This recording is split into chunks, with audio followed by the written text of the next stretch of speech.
বাংলাদেশের সবচেয়ে জনপ্রিয় পর্যটন শহর কক্সবাজার। বিশ্বের দীর্ঘতম সমুদ্র সৈকত এটি। প্রতিদিন হাজারো মানুষের ভিড় লেগে থাকে এই কক্সবাজারে। কিন্তু কখনো কি ভেবেছেন এই কক্সবাজার নামটা কোথা থেকে এলো? কে ছিলেন কক সাহেব, আর কোথায় সেই রহস্যময় কক সাহেবের বাড়ি? আজ আমরা শুধু ঘুরতে আসিনি, আজ আমরা খুঁজবো ইতিহাস, খুঁজবো এক হারিয়ে যাওয়ার গল্প। অপরূপ সৌন্দর্যের শহর কক্সবাজার, নীল আকাশ, বিস্তীর্ণ সমুদ্র আর সোনালী বালুকাবেলা।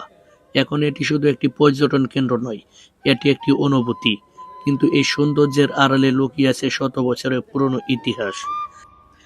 1800 শতকের শেষের দিকে এই অঞ্চল ছিল অস্থিরতায় ভরা। এখানে বসবাস করত বিভিন্ন জনগোষ্ঠীর মানুষ, বিশেষ করে রাখাইন সম্প্রদায়। সংঘর্ষ, অনিশ্চয়তা আর অস্থিরতাই ছিল প্রতিদিনের ঘটনা। কিন্তু সেই সময় ব্রিটিশ ইস্ট ইন্ডিয়া কোম্পানির একজন কর্মকর্তা দায়িত্ব পান এখানে, ক্যাপ্টেন হিরাম কক্স। তিনি শুধু একজন কর্মকর্তা ছিলেন না, তিনি ছিলেন একজন মানবিক নেতা। ক্যাপ্টেন হিরাম কক্স এই অঞ্চলে এসে প্রথমে চেষ্টা করেন শান্তি ফিরিয়ে আনতে।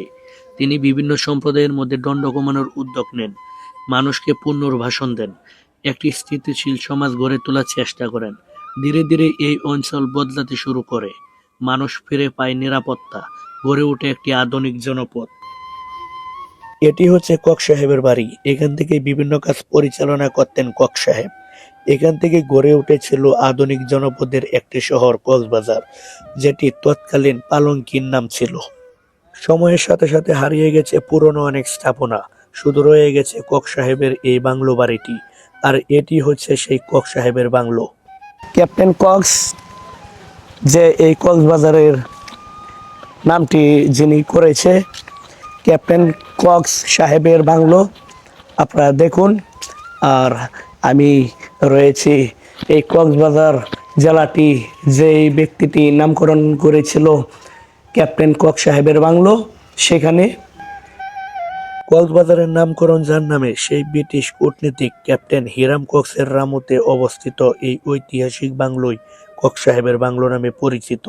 এটি 225 বছরের পুরনো এবং বর্তমানে রামু উপজেলার ফতেকাকুর ইউনিয়নের অফিসের চর নামে গ্রামে অবস্থিত। কক্সবাজার শহর থেকে প্রায় 25 কিলোমিটার দূরে, রামু চৌমুহনী স্টেশন থেকে 2 কিলোমিটার দক্ষিণে রামু আরিচা আরাকান রোড, পশ্চিম পাশে এই বাংলো অবস্থিত। 1799 সালে শরণার্থী পুনর্বাসন কাজ পরিচালনার সময় ম্যালেরিয়া আক্রান্ত হয়ে ক্যাপ্টেন কক্স এই বাংলো বাড়িতেই মৃত্যুবরণ করেন।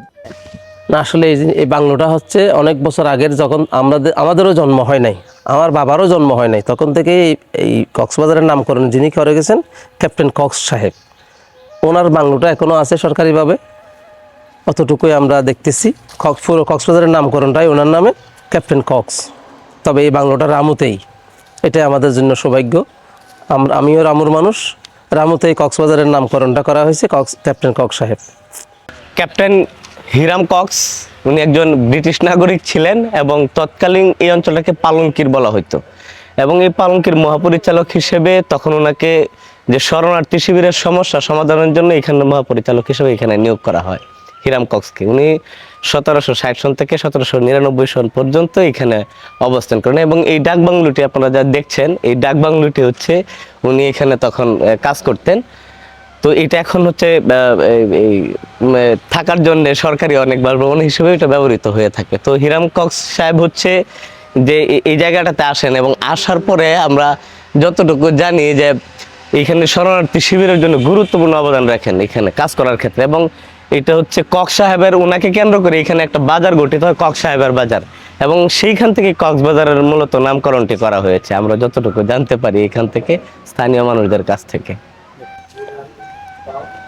আপনারা দেখুন, এটি হচ্ছে ক্যাপ্টেন কক্স সাহেবের বাংলো। আসলে ক্যাপ্টেন কক্স সাহেব এই কক্সবাজারেরই মানুষ ছিলেন। উনি এই কক্সবাজার জেলাটি উনি নামকরণ করেছে। আর আমি সেই বাড়ির সামনে রয়েছি, এখন বাড়ির পিছনে রয়েছি। আসলে আমরা কক্সবাজার আমরা জানি, কিন্তু কক্সবাজার কিভাবে নামটি এসেছে সেটা আমরা সেভাবে জানতাম না। তবে আজকে এখানে আমি সরজমিনে এসে আজকে সেই ক্যাপ্টেন কক্স সাহেবের যে বাংলোটি রয়েছে, বাড়িটি রয়েছে, সেখানে এসেছি। 1760 থেকে 1799 এই সময়ের মধ্যেই এই কক্সবাজারের নামটি করা হয়েছিল। আপনারা দেখুন, এখানে ওনার এই বাংলোকে কেন্দ্র করে এখানে অনেকটি জায়গা নিয়ে এখানে বাগান রয়েছে গাছের, আপনারা দেখতে পাচ্ছেন। আপনাদেরকে যদি একটু দেখাই ওনার বাংলোটি, তাহলে আপনারা বুঝবেন আসলে মুঘল আমলের সময় এই বাড়িটি তৈরি করা হয়েছিল। আর উনি ছিলেন মূলত ক্যাপ্টেন, ব্রিটিশ সময়ের। কক্স সাহেবের বাংলো, সেখানেই আমরা ঘুরলাম, দেখলাম। আর এই কক্স সাহেবেই এই কক্সবাজারের নামকরণ করেছিল। কক্স সাহেবের বাংলো বাড়িটিতেই রয়েছে এখন।